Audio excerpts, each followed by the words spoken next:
Big boss Malayalam season 7ൻ്റെ grand ലോഞ്ചിന് മണിക്കൂറുകൾ മാത്രം ബാക്കി. ഇത്തവണ ബിഗ് ബോസിൽ ആരൊക്കെ മത്സരിക്കും എന്ന് ഉറ്റുനോക്കുകയാണ് പ്രേക്ഷകർ. വിവാദ താരമായ രേണു സുധിയുടെ പേര് തുടക്കം മുതൽ തന്നെ വലിയ ചർച്ചയാവുകയാണ്.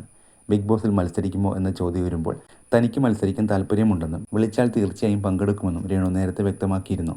എന്നാൽ കഴിഞ്ഞ ദിവസം വരെയും രേണു ആവർത്തിച്ചത് ഇതുവരെയും തനിക്ക് ബിഗ് ബോസിൽ നിന്നും വിളി വന്നിട്ടില്ലെന്നാണ്.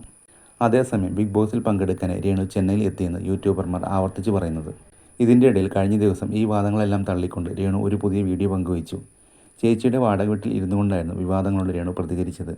ബിഗ് ബോസിൽ പോയിട്ടില്ലെന്നും ഇപ്പോഴും വീട്ടിലാണെന്നും രേണു വീഡിയോയിൽ പറഞ്ഞിരുന്നു. എന്നാൽ രേണു പറയുന്നത് പച്ചക്കള്ളമാണെന്ന് ബിഗ് ബോസ് അനലിസ്റ്റായ അൻസിപ്പ് ആരോപിക്കുന്നു.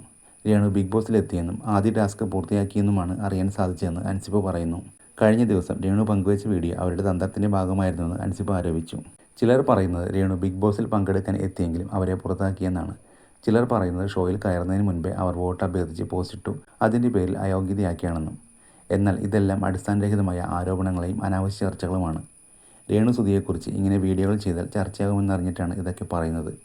തന്നെക്കുറിച്ച് ഇങ്ങനെ വീഡിയോ വരുമെന്ന് രേണുവിനും അറിയാമായിരുന്നു. അതുകൊണ്ടാണ് താൻ ഇവിടെയുണ്ടെന്നും ബിഗ് ബോസിൽ പോയിട്ടില്ലെന്നും പറഞ്ഞുകൊണ്ട് മുൻപ് തയ്യാറാക്കി വെച്ചൊരു വീഡിയോ ഇപ്പോൾ പങ്കുവച്ചത്. ആ വീഡിയോയുടെ പകുതിക്ക് വെച്ച് കട്ട് ചെയ്ത് സംസാരിക്കുന്നുണ്ട്. ആ വീഡിയോയിൽ പലതും രേണു പറയുന്നുണ്ട്. അത് കട്ട് ചെയ്തത് മറ്റെന്തൊക്കെയോ പറയുന്നതിനാലാണ് എന്നാണ് അൻസിഫ് വീഡിയോയിൽ പറഞ്ഞത്.